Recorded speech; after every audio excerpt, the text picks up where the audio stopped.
Saudações, este é o programa A Hora do Governo. Hoje o nosso convidado é o ministro João Matombe, é ministro dos Transportes e Logística, um homem conhecedor da área com mais de 20 anos de experiência, liderou projetos de mobilidade, transporte urbano e infraestruturas rodoviárias, incluindo, por exemplo, o plano diretor da área metropolitana de Maputo, a circular de Maputo e a ponte Maputo-Catembe, bem como a criação da Agência Metropolitana de Transportes de Maputo. Foi vereador de transportes no Conselho Municipal da capital do país, entre outras tarefas ligadas a esta área. O ministro João Matombe é licenciado em Engenharia e Gestão Industrial, com 2 mestrados, um em Gestão Ambiental e o outro em Planeamento de Sistemas de Transporte Multimodais. Bem-vindo, Sr. Ministro. Obrigado pelo seu tempo e pela presença aqui na televisão de Moçambique para a Hora do Governo. A logística é apontada como uma das áreas estratégicas da atual governação. O que é que fundamentalmente vai acontecer, ou que talvez já esteja a acontecer, tendo em conta que está desde janeiro a ocupar esta pasta, para que de facto a logística seja um motor de desenvolvimento do país? Obrigado. Queria, antes de mais, agradecer a oportunidade que nos concedem para poder interagir com o nosso povo a partir do canal da televisão de Moçambique.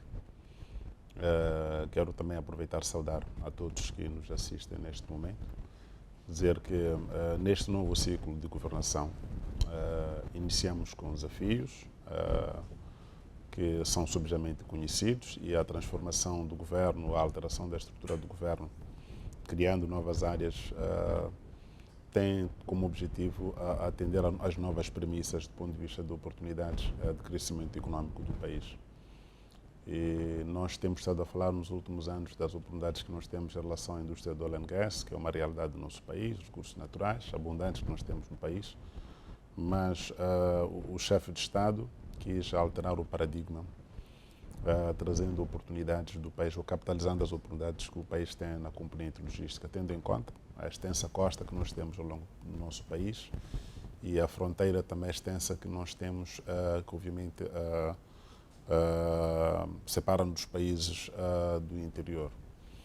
E isso é uma oportunidade para nós. Portanto, temos 3 principais portos. Estamos a olhar para o Porto de Maputo, Beira, Nacala, com principais pontos de entrada para os países no interior, que devem ser muito bem capitalizados como oportunidade para fazer da logística uma componente forte para a contribuição do produto interno bruto. E com base nessa premissa começamos a desenhar um conjunto de programas. É por isso que o setor foi reestruturado, compreendendo praticamente toda a infraestrutura e todos os serviços ligados ao suporte à infraestrutura para dinamizar a logística. Estamos a olhar para a rede de estradas, o sistema ferroviário, transporte aéreo, a componente marítima. Portanto, toda a componente que viabiliza a parte logística ficou praticamente adstrita a este novo pelouro, com o objetivo de facilitar a planificação, a tomada de decisões mais céleres, para que a logística seja de fato uma realidade. E do ponto de vista de resultados, o que o governo espera é que o setor logístico incremente a sua capacidade de contribuição do produto interno bruto. E estamos já a fazer isso no desenvolvimento dos corredores logísticos. Portanto, neste momento, olhando só para as oportunidades e para aquilo que nós temos no programa quinquenal do governo, 4 projetos importantes. Portanto, a logística não estamos a olhar só na perspectiva das oportunidades ao nível dos países da região, mas estamos a olhar também as oportunidades que nós temos de dinamizar a economia nacional, portanto, olhando a espinha dorsal, portanto, que é a Estrada Nacional número 1, que liga o norte e o sul do país. Portanto, felizmente, uma das estradas mais importantes que nós temos no nosso país, que tem um potencial bastante grande para contribuir para a nossa economia. Ao nível dos corredores de desenvolvimento, temos como modelo de referência o corredor de Maputo, que neste momento estamos na fase bastante consolidada de desenvolvimento, que é um dos corredores mais competitivos. É bom nós partilharmos, infelizmente não temos estado a partilhar os resultados dos progressos que nós temos no setor logístico, mas neste momento no corredor de Maputo estamos com um investimento em curso de cerca de quase 2,5 mil milhões de dólares, portanto, nos próximos 10 anos, que compreende a expansão, tanto do Porto de Maputo, tanto resultante da extensão do contrato do Porto de Maputo, que estamos a duplicar a capacidade terminal de contentores, também a terminal de carvão, mas também faz parte desse pacote a reabilitação da N4, portanto estamos a consolidar a N4, tendo em conta que estamos na fase terminal da concessão, portanto a estrada tem que ser entregue nos termos acordados no início da concessão em 97, portanto neste momento toda a modernização da estrada visa garantir que na fase da auditoria que estamos a fazer neste momento, a N4 seja entregue e seja avaliada em perfeitas condições. Isso consolida a nossa capacidade logística e temos também um investimento que estamos a fazer. Foi feito e continuamos, falta uma secção ao nível do sistema ferroviário, portanto duplicamos a linha, portanto a partir de Maputo até São Garcia, portanto aumentando a capacidade de transporte de carga, portanto isso também maximiza o nosso potencial na ligação com a África do Sul. E a fase final que nós estamos a desenvolver agora é de integração de fronteiras. Vamos lançar ainda este ano a construção de uma nova fronteira com a integração dos dois sistemas, o que vai obviamente reduzir, melhorar a eficiência, obviamente também reduzir o tempo de espera. Já lá vamos na questão da integração dos sistemas e da paragem única. No que disse agora, pelo menos retive duas questões que considero fundamentais. Disse que uma dos anseios do governo é que a área logística incremente a sua contribuição para o PIB. Qual é mais ou menos a meta para os próximos anos, do ponto de vista de contributo? Bom, nós estamos com uma desaceleração da nossa economia, que é um facto, pelo menos, subjamente conhecido por todos, devido portanto, à crise que ao nível global as economias estão a enfrentar, em particular o nosso país tem estado a enfrentar, portanto houve uma desaceleração do crescimento da nossa economia. Nós já atingimos quase 2 dígitos no período de 2012, 2013, 2014. 2014 para cá entramos numa recessão económica, portanto o nosso crescimento continua a ter registro mais ou menos em baixa até 2024, 24 para cá. Portanto, este ano só o crescimento projetado é quase cerca de 3% do PIB, portanto, que é muito baixo, tendo em conta o progresso que já tínhamos alcançado no passado. Estamos a olhar o crescimento global do PIB, do Produto Interno Bruto. Ao nível do setor, o ideal, nós estamos agora com a média de cerca de 5% em relação à contribuição direta do setor. O ideal, estamos a lutar para ver se nos próximos, com base nos investimentos que estão a ser feitos no setor, a gente consegue incrementar para ter 8 a 10% de crescimento do PIB, portanto, o que é possível, portanto, melhorando as principais entradas que nós temos, tanto na Cala, que houve um investimento recente para cerca de 200 milhões de dólares, que há capacidade, obviamente, de explorar as oportunidades entre Malawi e Zâmbia, incluindo a RDC, do ponto de vista de ponto de acesso. Portanto, é uma porta de entrada também que pode garantir a contribuição. Portanto, essa é a expectativa do ponto de vista de contribuição. E a outra coisa que disse também o ministro tem a ver com a N4. Está a dizer que a estrada deverá ser entregue à gestão do Estado moçambicano. Está categoricamente a dizer aqui em primeira mão que não haverá extensão de contrato com a TRAC. Não, muito obrigado pela pergunta. O que nós estamos a dizer é que a concessão está na fase final. O Conselho de Ministros aprovou um decreto que autoriza o Ministro a fazer a avaliação do contrato de concessão, que, portanto, criar uma equipe multissetorial para fazer a avaliação do contrato de concessão e, com base nos resultados da avaliação, o Governo vai decidir se tenciona renovar o contrato ou não. Mas neste momento não estamos em sede se continua ou não continua. A concessão ela terminou, cabe o Governo é soberano para decidir se de fato pretende fazer a renovação ou não. Portanto, esse é um aspecto que obviamente não está em causa neste momento. Se o Governo estiver satisfeito com a avaliação dos primeiros 30 anos de concessão e a proposta da nova concessão for atrativa para o Governo, obviamente ele poderá tomar a decisão de renovar ou não. Quanto tempo dura esta avaliação? O mandato que temos do Conselho de Ministros, temos que submeter o relatório até o final deste ano. Portanto, a equipe está a trabalhar e acreditamos que até o final do ano vamos submeter o relatório da avaliação.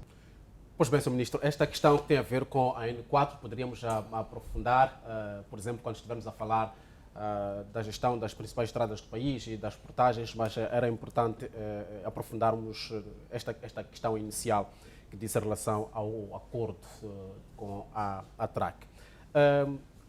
Disse também, e é um dos maiores assuntos da logística, tem a ver com a interligação dos sistemas e a paragem única para maior controle de mercadorias e também a gestão de tempo. Sei que estavam em curso negociações com a contraparte sul-africana para que de facto isto se efetivasse. Há quantas andam estas negociações? Obrigado. Bom, a questão de integração de fronteiras ao nível dos países da região é um facto que já está bastante consolidado entre os países da região. Moçambique é o único país que está atrasado na implementação de paragens de fronteira única. Relativamente à fronteira de São Garcia, nós estamos bastante avançados em relação à negociação com a África do Sul. Houve, inclusive, já testes de integração de sistemas para ver se, neste momento, com base na solução existente, era possível ou não, e tecnicamente é possível. Vamos avançar agora, ainda este ano, com o lançamento das obras para a construção das infraestruturas novas. Obviamente, significa a modernização de toda a fronteira que nós temos. Estamos a falar de terminal, tanto logística como terminal de passageiros, incluindo a modernização da terminal logística para o transporte de carga. Portanto, vamos ter uma nova imagem ao nível da nossa fronteira e vamos ter os sistemas integrados. A vantagem que nós esperamos em relação à integração dos sistemas, sobretudo para a componente logística, isso vai reduzir basicamente em quase 50% o tempo de manuseamento de carga. Portanto, uma vez feita a intervenção do lado, qualquer um dos lados, há acesso direto à informação, o que permite, obviamente, que não se faça duas vezes o desembaraço aduaneiro. Portanto, esse é o objetivo, é o propósito que nós temos. Significa que a infraestrutura que vamos construir vai praticamente ter as duas autoridades a funcionarem em conjunto. Essa é a expectativa. E não é só na fronteira de São Garcia. O Conselho de Ministros autorizou ainda este mês, portanto, o lançamento para a construção do mesmo conceito na fronteira de Machipande, portanto, fronteira com o Zimbábue, e também Caçacatiza, na fronteira também com o Malau.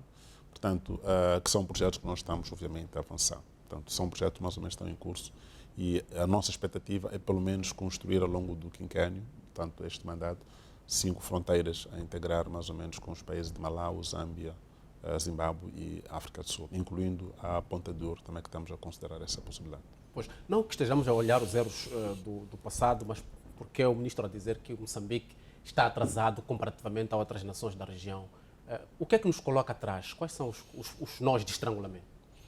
Bom, aqui sem, obviamente, querer avaliar o que terá acontecido no passado, nós estamos a dizer que estamos relativamente atrasados, porque Zimbábue já tem um sistema integrado com a África do Sul, tem também integração com a Zâmbia, Malau tem também com a Zâmbia, vice-versa. Portanto, os países da região já estão quase todos integrados. O único país na região que não tem nenhuma fronteira integrada apenas neste momento é Moçambique. Por isso nós consideramos, obviamente, relativamente atrasados. Agora, as razões, obviamente, neste momento acho que não é o mais importante, do ponto de vista, o que importa é o que pode ser feito para nós podermos acelerar. Devem ser identificados para serem ultrapassados. Sim. É mais por aí. Sim, nós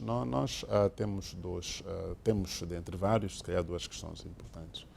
O primeiro é mesmo ao nível da nossa lei de fronteiras, a necessidade urgente de revermos e criar um regime jurídico que nos permita orientar o funcionamento das nossas fronteiras. Como deve imaginar, temos várias forças a intervirem nas nossas fronteiras. Do lado, por exemplo, da África do Sul, existe uma autoridade, um comando que coordena o funcionamento das fronteiras. No nosso ordenamento jurídico, no nosso sistema, nós não temos isso. Portanto, tens as forças, tens a migração, tens a autoridade tributária, tens guarda fronteira, tens a saúde, tens a agricultura, tens várias entidades que intervêm na fronteira, mas não existe um comando legal formal, um mecanismo de coordenação formal para poder interagir. Isso também dificulta um pouco, às vezes, a interação com os países, portanto, de como é que nós podemos acelerar os mecanismos de coordenação. Estamos a trabalhar nesse aspecto, portanto, para ver se conseguimos acelerar. Poderá ser também um dos fatores que eventualmente possa ter desacelerado o próprio processo de negociação para que nós pudéssemos implementar, mas achamos que é um aspecto. Isso acontece não só nas fronteiras físicas, mas também ao nível dos portos. Obviamente nós temos fronteira, o porto também é uma fronteira, portanto, a mesma forma como acontece também ao nível dos aeroportos. Portanto, temos diferentes forças a intervir e há necessidade, obviamente, também de um comando. Então, estamos a trabalhar agora com diferentes instituições, incluindo com o Ministério dos Negócios Estrangeiros, que é para ver como é que nós nos organizamos melhor para acelerar o processo de integração, porque visa facilitar a vida dos cidadãos e também facilitar a conectividade ao nível do negócio, do comércio em si. Neste momento, obviamente, isso afeta a nossa competitividade na região e torna o país menos atrativo do ponto de vista de negócio. E também gera aspectos propícios, mais ou menos, de corrupção, enfim, porque há muita interferência humana no processo. E a digitalização vai, obviamente, ajudar-nos a simplificar os processos. Falando da simplificação de processos, uma das principais reclamações dos operadores da área, como importadores, despachantes aduaneiros e outros, tem a ver justamente com a burocracia, o fato de duplicação de ações. Concretamente, por exemplo, a ação da empresa Kudumba, sim, que é uma empresa de controle e fiscalização aduaneira através da expensão e do scan de mercadorias. Os importadores muitas vezes reclamam que esta entidade faz pouco, entretanto tem que se pagar pelo serviço. O importador, na verdade, paga para ser fiscalizado. A Kudumba presta uma ação que beneficia mais ao Estado, entretanto é o privado, é o cidadão que paga a Kudumba. Não se compreende necessariamente o porquê disto. E além disso, é o fato de muitas vezes algumas mercadorias passarem pelo scan e depois voltarem a um controlo físico. Portanto, isto acaba levando muito tempo. Bom, nós achamos que os importadores têm a razão, portanto, nós compreendemos e achamos também que o cidadão tem de alguma forma a razão, porque o nosso maior objetivo é ver como é que os custos de toda a cadeia podem ser otimizados. Nós iniciamos um trabalho de análise da nossa competitividade, a competitividade dos nossos portos, portanto, estamos a olhar os principais portos, Maputo, Beira e Nacala, comparado com os portos da região. Fizemos também um exercício de analisar de forma detalhada tudo o que é a estrutura de custos, o que é cobrado no nosso país, comparado com os países da região, e de facto encontramos uma série de discrepâncias, inclusive tarifas que são cobradas por serviços por mesmas entidades, cuja tarifa em Maputo é diferente da Beira, é diferente da Nacala, mas o esforço é basicamente o mesmo. Obviamente com várias justificações que são colocadas, mas seja como for, do trabalho que nós fizemos, apraz-nos obviamente partilhar com a sociedade. Nós conseguimos estar o grande progresso, conseguimos baixar as taxas a partir, em princípio, de janeiro, vamos anunciar, baixamos as tarifas do Kudumba, portanto, em relação ao manejamento de carga, pelo menos ao nível do Porto de Maputo, nós conseguimos. E fizemos com que, obviamente, o Porto de Maputo fosse, neste momento, um dos portos mais competitivos. As nossas taxas, do ponto de vista de manuseamento de carga ou importação, serem mais baixas em relação ao porto competitivo, que é Durban, neste caso. Portanto, porque nós estamos a competir com o porto vizinho, que é o Porto de Durban. Nós conseguimos fazer isso. Foi um esforço, foi um trabalho de negociação feito e permitiu-nos chegar mais ou menos a esse nível, mais ou menos, de custo. Mas também, olhando mesmo para ao nível dos aeroportos, também temos os scanners no Kudumba. Fizemos essa intervenção junto das autoridades todas, incluindo o Kudumba. Conseguimos tomar a decisão de retirar todos os scanners na saída, que também achamos que não fazia muito sentido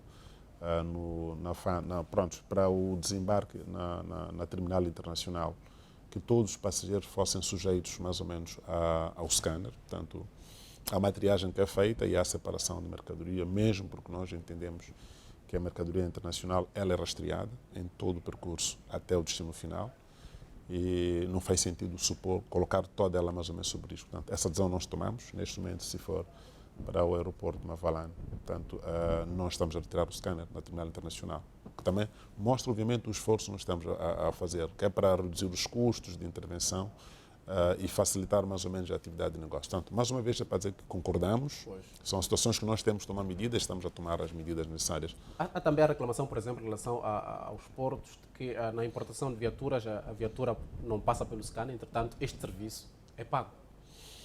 Mais uma vez, são daqueles serviços que quando nós dissemos que é preciso encontrar mecanismos de identificar dentro da estrutura qual é a contrapartida da cobrança. Portanto, nós continuamos a fazer esse exercício. E na Beira, nós reunimos com as linhas de navegação e diferentes intervenientes na cadeia logística e voltamos a explicar que é preciso que as taxas sejam fundamentadas. Se a taxa que é cobrada não tem nenhuma contrapartida de serviço, nós vamos cortar. Portanto, há um exercício ao nível interno do Ministério que nós criamos uma equipe que continua a trabalhar com as entidades, quer com o ITRASMAR, que é o regulador marítimo, também, e as outras entidades, que é para vermos o que de fato é cobrado e qual é a contrapartida de serviço. E nesses casos, nos casos em que sentimos que a tarifa é relativamente alta, vamos negociando a redução, e nos casos em que não há contrapartida, obviamente vamos cortar. Sr. Ministro, prometeu descongestionar a cidade da Beira, que sofre uma grande pressão de caminhões, de mercadorias que saem do porto para a fronteira de Machipanda, através da transferência do terminal para Dondo. Para quando é que se efetiva? Neste momento, em relação à Beira, que é a nossa maior preocupação, Beira, do ponto de vista da localização e do volume de carga, portanto, tem condições para ser o maior porto do país do ponto de vista do manuseamento de carga, porque Beira ela ancora praticamente 90% do Zimbábue. O Zimbábue depende basicamente do porto da Beira. Infelizmente, temos dois fatores. O primeiro fator, obviamente, é o nível, o acesso ao porto da Beira, que é condicionado,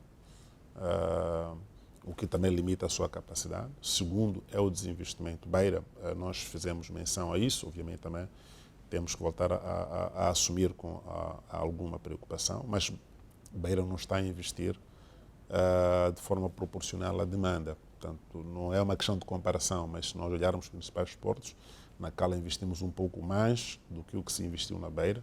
Maputo, se calhar, 10 ou 15 vezes mais do que se investiu na Beira. Portanto, Beira tem uma oportunidade maior, mas ela não investe. Portanto, a concessão está lá, não está a investir. E cabe ao governo, obviamente, encontrar soluções para resolver o problema logístico da Beira.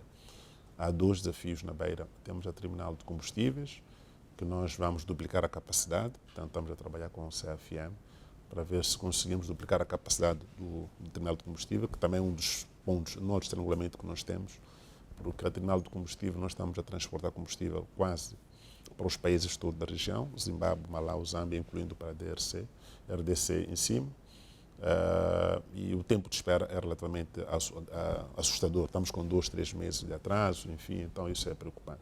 Ao nível terminal de contentores, também estamos com a mesma situação de congestionamento. Então, neste momento, estamos com uma equipe de consultoria a fazer o trabalho do projeto da transferência das terminais para Dondo. Portanto, e também estamos a trabalhar com o consultor para a construção da estrada alternativa de acesso para Dondo.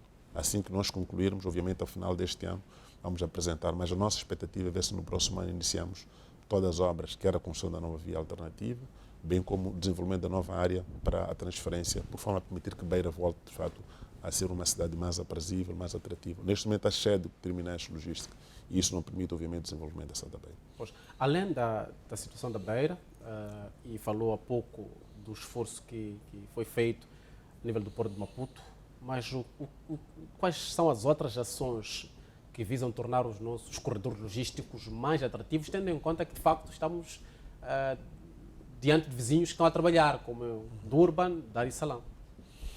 Bom, projetos que nos permitem alcançar o desiderato que se tem de transformar a logística numa componente estratégica. Nós estamos a trabalhar num projeto bastante ambicioso em relação à Nacala, a transformação de Nacala. Nacala tem também um potencial bastante grande, é um dos portos com águas profundas, bem localizado e que já fizemos um investimento bastante significativo. Estamos a trabalhar neste momento com o governo de Malau, da Zâmbia e RDC para o desenvolvimento do corredor. Poderá ser um dos maiores corredores ferroviários que nós podemos ter aqui na região também, para trazer toda a carga de RDC, de Zâmbia e Malau. Portanto, estamos num estágio bastante avançado, do ponto de vista diplomático, com os países, e também estamos a trabalhar para a transformação na Cala. Estamos a avaliar a possibilidade também de na Cala de fazer a concessão. Portanto, há uma equipe que está a trabalhar até ao final deste ano, em função dos resultados, vamos apresentar para o Conselho de Ministros também poder tomar a decisão, se embarcamos. O grande desafio de Nacala é encontrar um parceiro estratégico que traga volume de carga, tal como temos em Maputo. Portanto, não é o problema de quem gera. Portanto, neste momento, quem está a gerir o porto de Nacala é a CFM, mas ela, do ponto de vista de network ou de conexão, não consegue trazer carga. Portanto, é preciso, o porto só tem interesse quando traz carga. Sem carga, o porto não faz sentido nenhum. Portanto, temos uma infraestrutura estratégica bastante importante, mas se a FM ela não tem uma conexão global para trazer a carga. Então, é preciso encontrar um parceiro que acrescente valor àquela infraestrutura. E esses estamos a fazer agora. É como é que nós conseguimos triplicar ou usar a capacidade instalada ao nível de Nacala, para que não seja de fato um elefante branco. Neste momento, o que foi investido, o que nós temos, obviamente Nacala é o elefante branco. Portanto, se não vamos transformar o porto de Nacala, tal como está a acontecer com o aeroporto. Temos um aeroporto, obviamente, também que foi investido há mais de 15 anos, sensivelmente, e que não tem volume também de tráfego. Portanto, temos um aeroporto melhor, que é um dos melhores que nós temos no país, é Nacala, mas não tem voos, não tem. Portanto, é preciso pensar de forma um pouco estratégica e ver o que nós precisamos para dinamizar Nacala. Há 4 projetos importantes na Nacala que estamos a desenvolver. O primeiro é esse da concessão do Porto de Nacala, o desenvolvimento da linha férrea, do corredor ligando obviamente os países que eu fiz menção há bem pouco tempo. O terceiro projeto é a abertura de linhas de Nacala para a Ásia. Estamos a trabalhar com vários países interessados, que é para transformar Nacala num hub da região. Nós temos mais facilidades em Nacala de chegar à Ásia do que em Joanesburgo. E neste momento, só para partilha, se calhar para socialização, Nacala tem mais vantagem competitiva do que Joanesburgo. E devo dizer que mais de 80%, quase 85% do volume de passageiros que vai para Joanesburgo está em trânsito, o que significa que nós podemos jogar um papel muito importante Nacala para cidades como Lilongwe, Lusaka, Harare, países que são mais próximos de Nacala para chegar à Ásia. E temos mais ou menos 2 horas, do ponto de vista de tempo, para ligar, se calhar, Nacala para Dubai, que é mais fácil, é mais próximo, é mais barato. Portanto, estamos a explorar essas oportunidades todas que Nacala tem, tentando atrair, obviamente, investidores para ver se conseguimos fazer a ligação com a Nacala. Porque este é o sonho, a projeção, mas depois tem que ser efetivado. São negociações, obviamente, estamos a fazer neste momento. A nossa perspectiva é bastante otimista, mas, obviamente, depende, é um processo sempre de negociação. O que nós oferecemos é um mercado mais ou menos ainda incipiente, tem que ser consolidado. Então, todos os riscos são analisados em volta, mas achamos que temos boas premissas, porque a infraestrutura já existe e as oportunidades elas existem. O mais importante, obviamente, é a nossa ousadia de tomar decisões disruptivas para que as coisas aconteçam. É preciso saber, às vezes, perder para ganhar com um espaço mais à frente. Se calhar podemos não ganhar diretamente com a gestão do porto, mas ganhar com a componente logística, com a componente turística, porque vai permitir que, obviamente, possamos trazer mais passageiros, sendo um hub da região, Nacala, obviamente vai acelerar o desenvolvimento de Nacala. E temos, obviamente, a zona do parque, a zona econômica especial de Nacala. Portanto, esses projetos só têm que ser vistos dentro de um ecossistema e não de forma isolada. É por isso que o Conselho de Ministros tomou a decisão de voltar a estabelecer uma unidade de implementação dos projetos integrados de Nacala. Portanto, há uma equipe que neste momento o Governo criou, que está a coordenar, que é para olhar Nacala de forma mais holística e ver como é que nós juntamos sinergia. Portanto, é um esforço e é uma prioridade do Governo.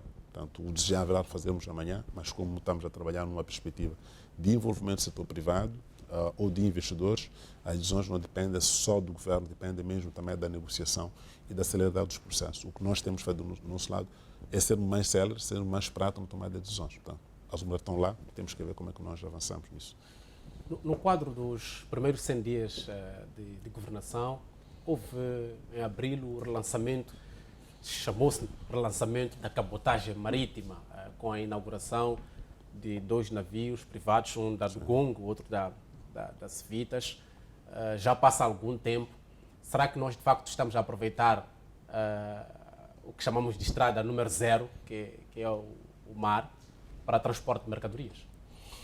Bom, a cabotagem é uma atividade que foi ao longo dos anos. No passado já teve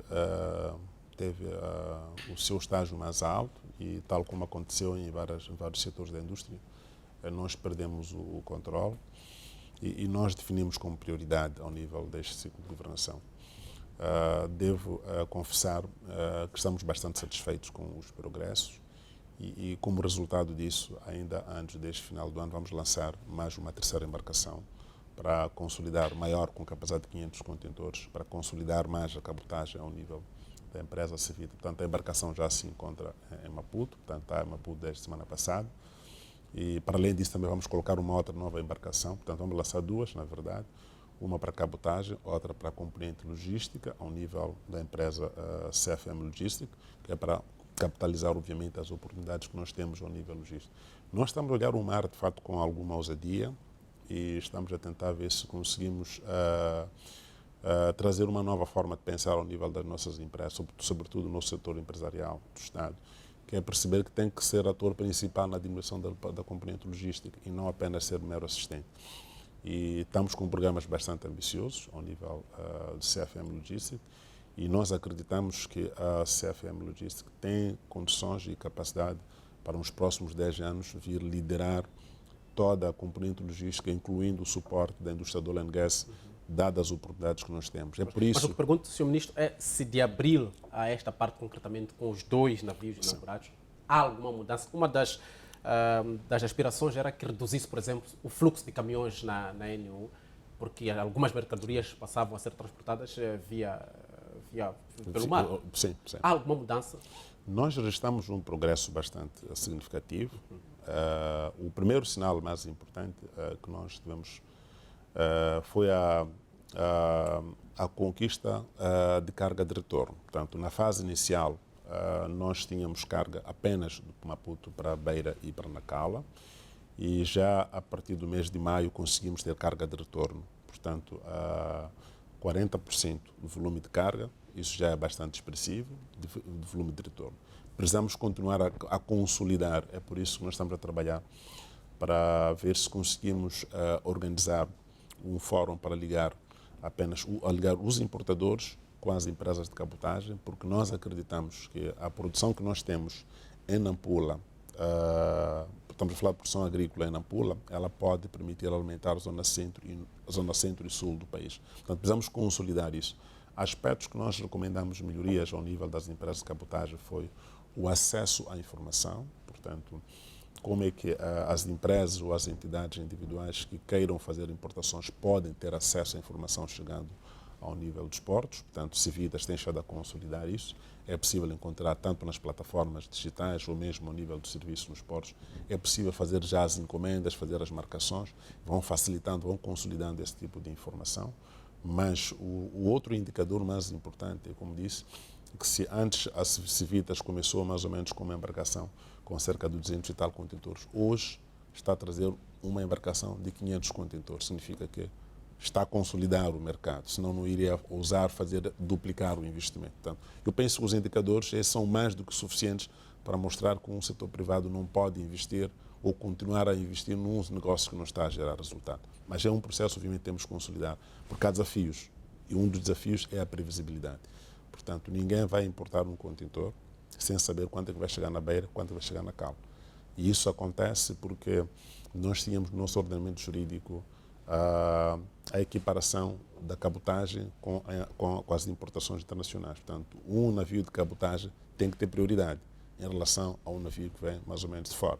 Então, se o navio fica, por exemplo, na Beira 2, 3 semanas ou um mês à espera para poder atracar, não vai funcionar. Portanto, a pessoa vai preferir sempre importar via caminhão, que sabe, tem a data previsível para receber a encomenda, do que via navio que não tem. Portanto, são os aspectos que nós fomos encontrando, fomos resolvendo, e neste momento já estamos com uma proposta de revisão das próprias normas, por forma a forçar que, de fato, também se criem áreas de cabotagem ao nível. Só temos apenas em Maputo e temos na Cala, Beira não temos, e o Porto acondicionado, então, é uma das zonas que nós temos, obviamente, ainda neste momento, desafios para permitir celeridade em relação ao acesso ao Porto. Mas estamos satisfeitos com o progresso. Na reforma que houve, ficou como ministro que tutela a área de estradas. A ANU, Sr. Ministro, será neste mandato que teremos este problema da Estrada Nacional número 1 resolvido? Bom, a Estrada Nacional número 1, nós consideramos a espinha dorsal do nosso país. É uma estrada vital para a dinamização da nossa economia e é uma estrada bastante importante para o país. E nós defendemos que a Estrada Nacional tem que ser uma agenda de Estado e não do Governo. E muitas vezes falhamos quando olhamos as estradas do ponto de vista de ciclos de governação. Portanto, tem que ser uma agenda do Estado. E estamos a falar de uma estrada com cerca de 2,6 mil quilómetros de extensão, que não houve investimento nos últimos quase 10, 15 anos. Portanto, houve um desinvestimento e a realidade é o que nós todos conhecemos. Portanto, uma parte grande da estrada ficou degradada e a parte até ficou quase com estrada inexistente em vários troços, foi reportado várias vezes por vários canais de televisão. Portanto, essa foi a realidade que nós conhecemos. E não pode ser, não é ético, não seria correto o ministro chegar a dizer que eu vou fazer isso aqui em 2, 3 dias. Não é só uma questão de dinheiro, estrada, também é uma questão de tempo de construção. Portanto, a estrada tem que ser feita de forma resiliente, tem que ser duradoura e também temos que evitar situações de fazer estradas que, passado o tempo, voltamos a reconstruir. Estamos a ser anos não é possível? 5 anos nós vamos garantir a ligação de toda a N1 e de várias formas, construção de raiz e intervenções, obviamente, de emergência para garantir a transabilidade. Isso nós vamos assegurar. Neste momento, estamos com contratos mais ou menos assegurados para cerca de quase 600 quilómetros de estrada, que já é bastante significativo para aquilo que é o desafio. Estamos a falar dos troços críticos entre Gorongosa e Caia, Inshope, também desde Inshope até mais ou menos Gorongosa, diferentes secções. Também temos o troço Metoro-Pemba e temos também ao nível de Chimoara-Niquadala, ao nível da província de Zambésia. Portanto, há troços neste momento que já estão comprometidos, estão com obras em curso. Os troços críticos que não estão dentro, que estamos a trabalhar, que não têm contratos firmados, não temos basicamente nada firmado. Estamos a falar na zona sul do país, Marraquém até Xaixai, que temos um troço crítico a partir de Manhissa até mais ou menos a zona de Chinavá, que o nível de degradação é bastante acentuado, mas já lançamos um concurso para via parceria público-privado. Temos também de Inshope até mais ou menos a Pambara, que é um troço crítico na província de Inhambane, também que o nível de degradação é bastante acentuado, que não há nenhum contrato firmado neste momento. Portanto, são os troços que existem, que estamos a trabalhar para encontrar também soluções.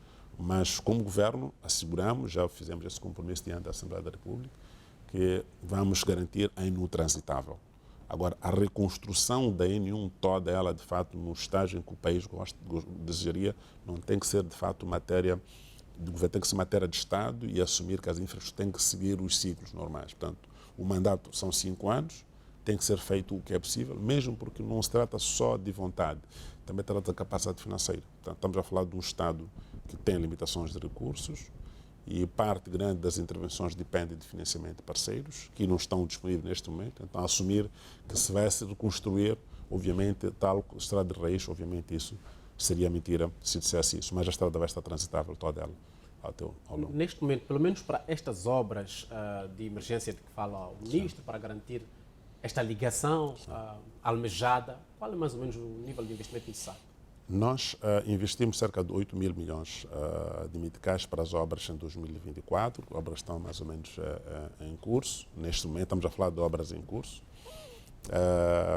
O ativo de estrada, só para ter ideia, em 2012, 2013, nós tínhamos como ativo, estamos a falar do valor de estrada que nós tínhamos no país, estrada mais ou menos asfaltada em todo o país. Tínhamos mais ou menos como ativo, por aí mais ou menos mais de quase entre 12 a 15 mil milhões de dólares. Era o valor da estrada.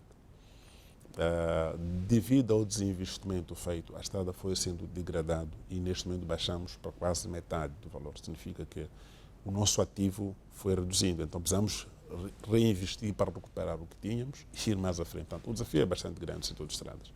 É bastante grande e o país tem limitações. E a fonte primária de financiamento de estradas, que também deve merecer a nossa reflexão, é a taxa dos combustíveis. E devo partilhar aqui que a tendência global do mundo, incluindo o nosso país, é o desinvestimento em energias fósseis. Estamos a falar da transição energética. Nós estamos a usar mais o gás como energia de transição que nós temos no nosso país. Portanto, quanto mais gás usamos para o transporte, significa que vamos reduzir o consumo de diesel. Portanto, o que significa menos contribuição para a infraestrutura. E se nós começarmos a apostar em veículos elétricos, significa também que é menos importação de combustível, menos fonte para financiar a infraestrutura. Então, isso impõe-nos o desafio de reformar o nosso conceito de financiamento de estradas. É o que estamos a fazer agora, que é encontrar soluções, porque se dependermos, obviamente, da taxa de combustíveis, a médio prazo o Estado não vai conseguir fazer manutenção de estradas. Pois, falo da N1, mas também temos estradas do interior. E Na verdade, as estradas são também elementos fundamentais para o desenvolvimento. Onde há estrada, facilmente começamos a assistir aí alguma mudança, e para o caso de Moçambique concreto, escoamento da produção e por aí fora. Para o caso das estradas do interior, qual é o projeto do ministro Marcão? Nós apresentamos em sede de uma reunião nacional, dirigida por Sua Excelência, o Presidente da República, em Vilanculo, com todos os administradores, secretários de Estado e governadores ao nível do país, o programa de manutenção de estradas rurais. Estamos a falar de estradas não classificadas, tendo em conta a importância da componente logística. Um dos papéis que nos foi dado é ver como é que nós contribuímos para a ligação dos setores produtivos, estamos a falar dos setores agrícolas, incluindo a parte industrial, para os principais mercados. E foram identificados, no trabalho feito, cerca de 15 distritos no país com potencial bastante grande, produtivo, que nós vamos avançar com o programa de estradas rurais. Neste momento estamos a finalizar a proposta ao nível da Administração Nacional de Estradas, para ver se conseguimos avançar. Mas o objetivo é ver se criamos capacidade interna para nós podermos ir fazendo as estradas rurais com diferentes soluções. Vou dar só um exemplo. Na província de Inhambane estamos a usar soluções para a construção de estradas resilientes com calcário, que é um material que nós temos na província. A província de Inhambane não tem pedra, não tem areia, portanto não tem inertes. Ela só busca material do centro ou sul do país, o que faz com que as obras sejam mais caras. E a província de Inhambane ocupa quase um quarto da Estrada Nacional número 1, quase 500 km. Portanto, entre ligação Zandamela até mais ou menos Inchope, portanto, é a maior extensão do país. E ela não tem inerte, não tem material de construção. É como é que se resolve isso? E olhamos mais ou menos também outras províncias do norte do país, que materiais de construção existem ao nível local e como é que nós podemos encontrar soluções. E também outro cenário que nós estamos a tentar ver se rebuscamos, é dizer que as estradas rurais não podemos olhar só em concurso público para todas as estradas, é preciso criar capacidade para que ao nível local, no distrito, tenhamos equipes que fazem as estradas, tal como tivemos no passado dos equimebs, que por alguma razão foram descontinuadas, mas pela extensão do país e pelas oportunidades, nós achamos que é importante que se volte a criar unidades de manutenção e construção de estradas, sobretudo nas zonas rurais, para não depender de contratos, não depender de recursos, que são escassos, que nós podemos poupar. Portanto, é mais ou menos um pouco esse quadro que foi apresentado ao nível da reunião nacional, que o Ministério apresentou, que está a ser trabalhado, para ver se criamos a capacidade para ligar o distrito. Portanto, esse é o compromisso que nós temos. Pois, é quase crónico dependermos de parceiros para transportes em Moçambique. E em 50 anos de independência não estamos a conseguir ter um sistema funcional de transporte público. O que é que pode nos dizer como ação que vai levar a cabo para tentar resolver este problema? Bom, um dos maiores indicadores de pobreza em cidades ou em países é a qualidade dos serviços públicos. Portanto, se quer ter a percepção mesmo externa se o país é ou não desenvolvido, tem que olhar indicadores básicos, acesso à saúde, à educação, serviços de transporte. Se houver precariedade desses serviços, mesmo que digam que o país é desenvolvido, ele obviamente mostra que não é, porque os serviços essenciais não são. E estamos nessa situação em relação à precariedade. Portanto, para reconhecer que, de facto, nós temos esse desafio, como também a agenda principal, como país, em 50 anos não conseguimos ter, obviamente, um serviço. Mas isso reflete um fator muito simples, pela experiência que tenho. É o compromisso, porque o serviço de transporte é um serviço social. Portanto, estamos a falar de transporte público urbano em todo o país. Ele tem que ser intervencionado pelo Estado. Então, se o mecanismo de financiamento não for bastante sustentável, obviamente esses serviços vão ser sempre difíceis de manter. E esse é o desafio que nós temos no país. O que nós fizemos... Mas quem tem que financiar? Obviamente, quem tem que financiar é o governo, dentro dos recursos, obviamente, limitados que temos. O que nós fizemos, nós apresentamos uma proposta de programa que foi aprovado pelo Conselho de Ministros, que é o Programa de Organização e de Apoio ao Transporte Urbano e Rural, em duas componentes. Ao nível urbano, que é apoio, obviamente, aos municípios em todo o país. Estamos a adquirir meios, estamos a definir um programa de como é que nós podemos intervir ao nível dos municípios e vamos começar, em princípio, até o final deste ano, ou princípio do primeiro trimestre, em função da chegada dos meios, para cobrir pelo menos todas as capitais provinciais e, assim sucessivamente, todas as cidades e vilas. Vamos dar assistência em relação ao meio de transporte.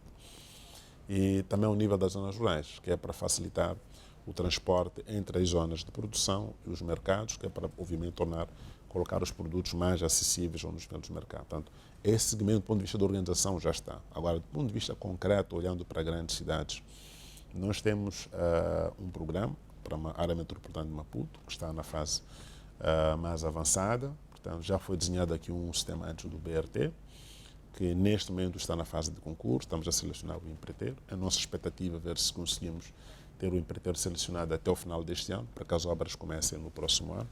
Mas também, ao nível da área metropolitana, nós desenhamos aqui a massificação do sistema ferroviário. Portanto, nós estamos a finalizar agora o estudo para a abertura de mais 4 linhas do sistema ferroviário. Uma ligando a Baixa até a zona da Machado. Estamos a falar do estado da Machado, portanto, que é para ligar as zonas de Patrícia, Infulene, Zona Verde, Congolote, incluindo Machado, toda aquela zona, ver se conseguimos fazer a ligação para diminuir o fluxo do tráfego até a baixa da cidade. E também estamos a trabalhar para a construção de um ramal, portanto, a parte do Albazine até a Vila Olímpica, que também poderá facilitar o acesso, não só a Zimpeto, mas em Taca, toda aquela zona mais ou menos em volta, mais ou menos, do Estado Nacional de Zimpeto, que é para também reduzir o fluxo do transporte rodoviário para o centro da cidade. E isso nós instamos a nossa empresa, porque nós achamos que as empresas do setor empresarial também têm uma responsabilidade social a fazer. Portanto, a empresa pública, a CFM, para além de estar a operar na componente logística, também faz transporte. E não pode fazer de forma sazonal, tem que fazer com alguma responsabilidade, de forma mais ou menos construtiva. Portanto, estamos a tentar estruturar ao nível interno, que é para ver como é que nós temos uma unidade que se dedica ao transporte ferroviário. Portanto, que é para termos mais frequência e não ser apenas uma viagem por dia, mas tal como o Metrobus funciona, ter frequência, né? Garantir mais ou menos que pelo menos haja regularidade do próprio serviço, haja previsibilidade do serviço durante o dia todo. Portanto, estamos a consolidar o modelo e isso é o que vamos fazer ao nível da área metropolitana, que é para ver. E a nossa expectativa, obviamente, também é que até 2028 tenhamos todo o sistema integrado, tanto o Metrobus, o sistema de comboio, vamos introduzir o BRT e diferentes sistemas, sejam mais ou menos todos eles integrados numa única tarifa. E também estamos a olhar um aspecto muito importante, que é olhar um nicho de estudantes que nós temos, que é a maior parte dos miúdos que usam transporte no dia a dia, que é para ver se trazemos um serviço social. Portanto, nós vamos introduzir um serviço social para os estudantes na área metropolitana. Portanto, os estudantes poderão, obviamente, passar a ter um serviço dedicado de transporte, que é uma forma também de diversificar e atender os grupos sociais, porque já a nossa legislação em relação à política de transporte prevê, obviamente, como nós tivemos no passado, nós, durante a nossa fase de educação, nós tínhamos o passe escolar, pagávamos menos, infelizmente por alguma razão foi descontinuado, mas é uma questão que está dentro da política de transporte. Então nós queremos fazer com que isso seja de fato um direito que o cidadão tem, os estudantes têm. Então vamos introduzir isso para os estudantes ao nível da área metropolitana e a ideia obviamente é ao longo do mandato fazer na zona centro do país e zona norte do país para consolidar. Pois, acho que uma das maiores críticas que recebeu até agora, Sr. Ministro, tem a ver com os tratores. Chamam de transporte misto, mas sim, para a maioria da população são tratores. Vai recuar? Bom, eu devo confessar que nós como governo temos uma responsabilidade de assumir o que é bom e o que é mau. Portanto, e muitas vezes não temos que justificar porque também durante o nosso exercício vamos cometer os nossos erros. Estou a ver que durante a entrevista tudo que é mau o Ministro reconheceu, pelo menos. Eu penso que não somos perfeitos, vamos cometer erros durante a nossa gestão, mesmo porque estamos a trabalhar para resolver problemas. Se estivesse tudo bem, a sociedade obviamente também não ia reclamar, mas mesmo se estivesse bem, sempre haveria espaço para melhorar. Em relação ao transporte misto, eu devo dizer que, independentemente da interpretação feita em torno da solução, qual nós respeitamos, obviamente achamos que a sociedade tem a razão, mas também devemos dizer que nós estamos a andar um pouco por todo o país.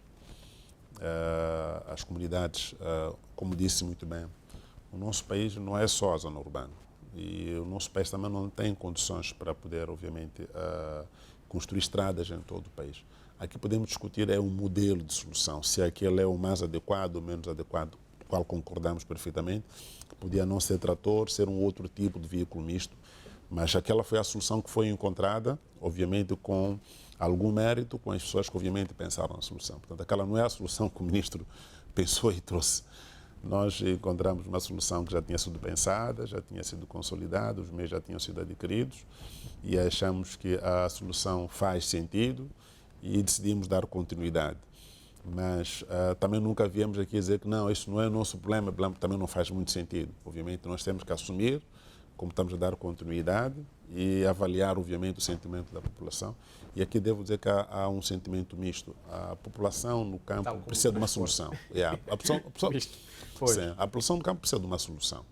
E nós estamos agora, colocamos a nossa equipe agora a reavaliar o tipo de solução e vamos, obviamente, apresentar com base nas reclamações todas foram feitas, enfim, e também na pressão que nós temos das comunidades ao nível local, quais são as soluções mais ajustadas, porque Moçambique não é o único país que tem zonas rurais, que traz soluções, então poderá encontrar soluções que os outros países adotam e vamos apresentar uma solução mais adequada, mais ajustada, com base nas reclamações que foram colocadas, porque as reclamações temos que ver também como sugestões, as pessoas querem o melhor. As pessoas não estão a dizer que não se deve fazer, estão a dizer que aquilo não é o melhor para aquela zona, ou não dignifica supostamente a população. Queriam ter o metro, queriam ter soluções melhores, mas dentro da nossa capacidade, com alguma modéstia, temos que ver o que podemos fazer melhor. E é assim que estamos a fazer neste momento. Então vamos apresentar uma solução melhor. Uma das grandes preocupações também tem a ver com as taxas de portagem. É verdade que houve uma revisão em baixa recentemente, mas fruto de uma pressão social, é preciso que se reconheça isso. No entanto, alguns utilizadores utentes continuam a dizer que as taxas são altas para a realidade moçambicana e ao longo da N1, na extensão de Inhambane, há muitas portagens e fomos até solicitados para começar a colocar esta pergunta ao ministro. Bom, para além de ministro, eu também sou automobilista e devo dizer que, de facto, aquilo que está em causa... Mas o ministro já não paga, passa com os escoltas não pagam. Não. Eu penso que a vantagem nessas coisas, nessas funções, temos de tomar decisões sabendo que amanhã vamos voltar a ser pessoas normais. Pois. Então, se a gente tomar, nunca perder a essência de ser cidadão normal, vai ser melhor, porque vamos tomar decisões como pessoas normais e não com o benefício ou com facilidades que o governo oferece agora. E é na base disso que nós temos estado a tomar as decisões. Nós analisamos a situação específica, como fez menção muito bem, da província de Gaza, em que tínhamos a portagem no acesso a Choco e também acesso à praia de Belém e Macia, e analisamos o modelo de negócio. E decidimos, obviamente, suspender a cobrança de portagens naqueles 2 troços e devolver as estradas para a Divisão Nacional de Estradas, ANE. Mas o modelo que está em causa aqui é um modelo da sustentabilidade de estradas, no geral. Eu que estamos a fazer a revisão neste momento, porque também concordo que as taxas são, de fato, relativamente altas. Olhando o custo, portanto, a taxa acaba sendo uma barreira e há algumas portagens que, de fato, acabam sendo uma espécie de um imposto. Estamos a olhar aqui na área metropolitana, taxas como Catembe, aquela portagem, obviamente, ela condiciona o desenvolvimento da Catembe, isso é mais do que óbvio, portanto, se eu não dissesse isso, seria mais ou menos hipocrisia. É preciso encontrarmos soluções, estamos a trabalhar para ver se encontramos soluções para a portagem da Catembe. Temos a portagem da N4, que neste momento, no final do contrato de concessão, é uma oportunidade para o governo decidir se, de fato, como é que nós reajustamos o próprio conceito, que também acaba sendo, de fato, vamos lá dizer, um imposto para quem vive na Catembe. Essa é uma área metropolitana, uma área contígua, que sair de uma cidade para outra é uma condição diária. Então, isso acaba afetando, obviamente, na estrutura social das pessoas. Portanto, no geral, nós concordamos. Agora, o mais importante é diversificarmos as fontes de receita para viabilizar as estradas. E é o que temos estado a fazer. Se eu for olhar o conceito que nós estamos a introduzir para a N1 Maracuene-Xai, colocamos 2 questões importantes. Primeiro é a construção de um canal técnico para a fibra óptica, que é para retirar a fibra óptica dos cabos dos postes, que é para ser colocado, vai ser uma fonte de receita para viabilizar a estrada. A segunda componente é ver se nós dedicamos uma concessão para um pipeline para a distribuição do combustível da Zona Sul, de Maputo, até a província de Gaza, portanto, alterando os caminhões, também o que pode ser uma fonte de receita para além, obviamente, da portagem, o que pode fazer com que a taxa de portagem seja relativamente mais baixa, porque tem um outro mecanismo de financiamento da estrada. Esse tem que ser o conceito que nós temos de tentar encontrar em diferentes estradas. Portanto, estamos a fazer a mesma coisa agora em relação à avaliação da N4, que é para ver como é que nós conseguimos trazer aqui, porque a estrada já existe.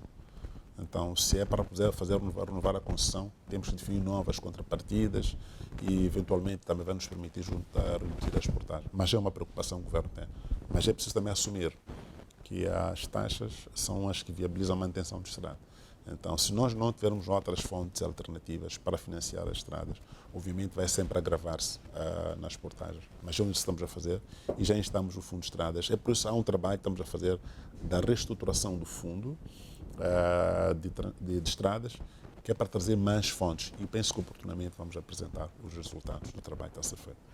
Sr. Ministro, voltaremos a ter uma LAM funcional, uma LAM operativa e que de facto responda aos problemas de viagens aéreas em Moçambique, uma companhia de bandeira que realmente nos dignifique?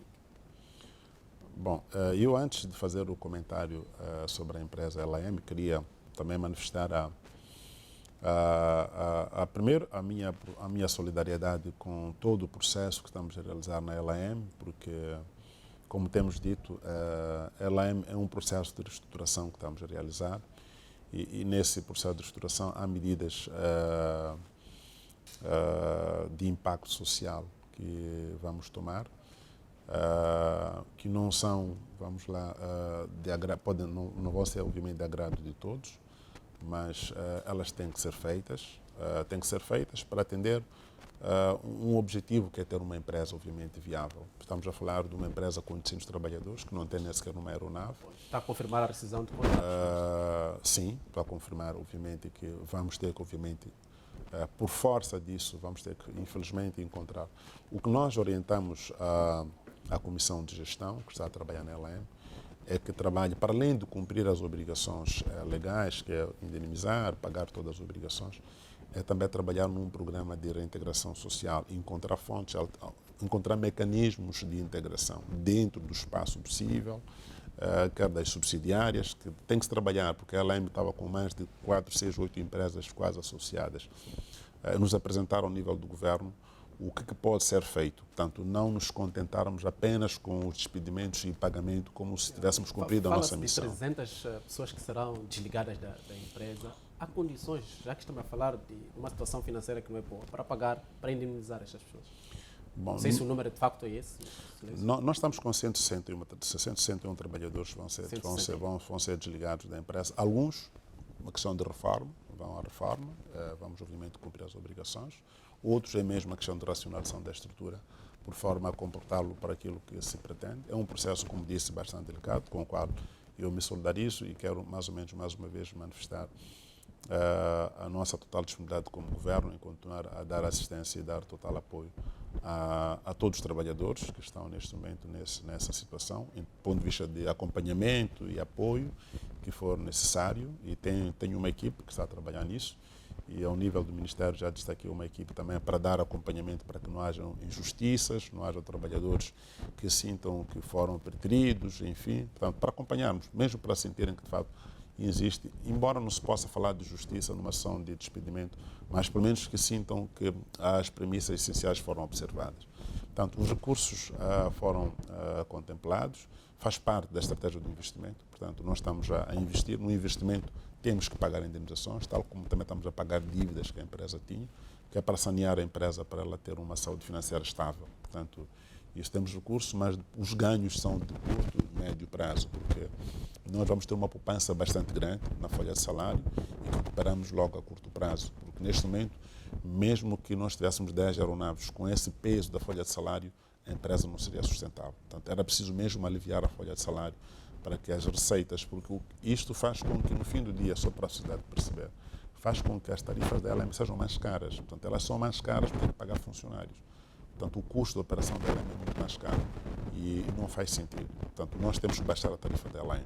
Nós temos que olhar o interesse da sociedade, da população.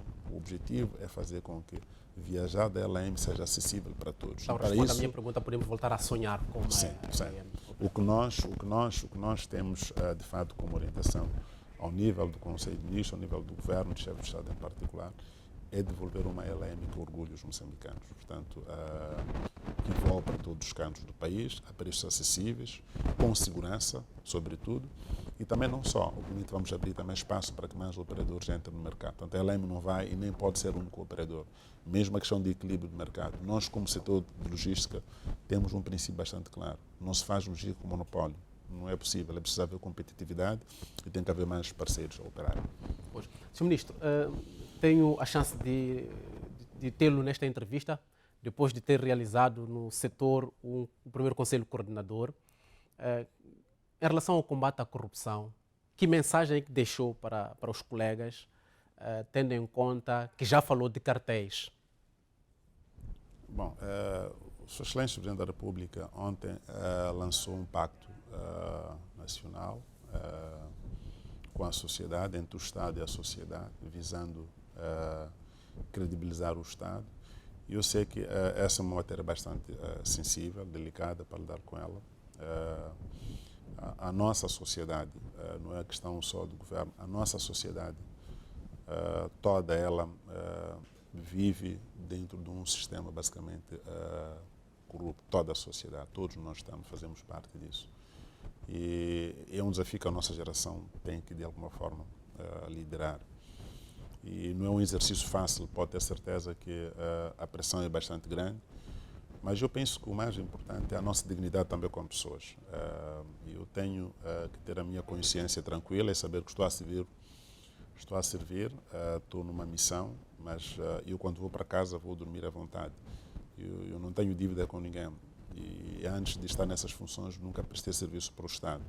Portanto, nunca foi meu problema, eu não vivo, não dependo de eu pedir licença do Estado, fui ter a minha vida privada, portanto, nunca dependi tanto do Estado. Portanto, não tenho problema de novo voltar a continuar a minha vida nesses termos.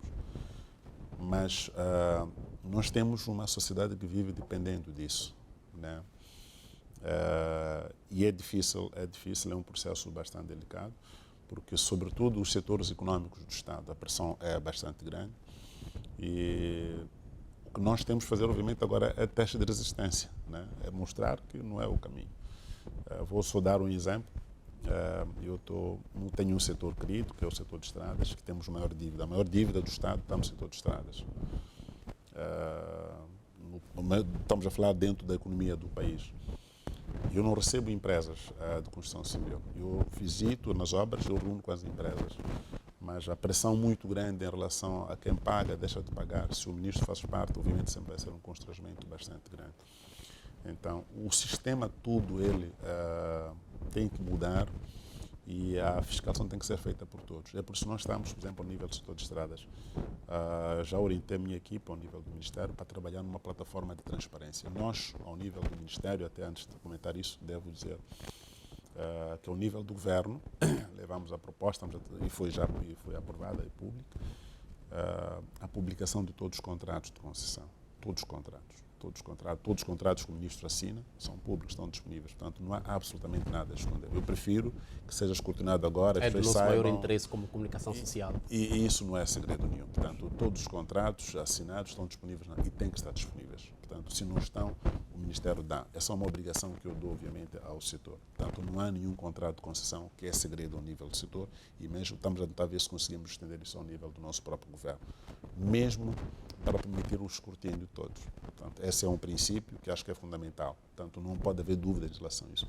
Portanto, mesmo os aspectos são colocados, são discutidos ao nível da imprensa. Obviamente, nós não conseguimos comunicar melhor, que podíamos ter vindo explicar, por exemplo, sobre a questão de tratores, o valor, enfim, o que é para mostrar que, olha, não basta só dizer trator. O que estás a falar em relação a isso, tu tens diferentes tipos de trator. Esse trator, você vai à mesma fábrica hoje, vai encontrar lá mais ou menos 1 está 2,5, está 3, está 4, está 5. E foi-se buscar a 5 milhões. Por que foi-se buscar aquele valor? Mas está lá, é público. Agora, quem vende a informação, que quer desvirtuar a informação, prefere buscar, se calhar, o de 2,5 e dizer que, olha, foi-se comprar o 2,5 a 5, mas os contratos são públicos, estão lá. E tem faturas, e tem outros fornecedores também que compraram.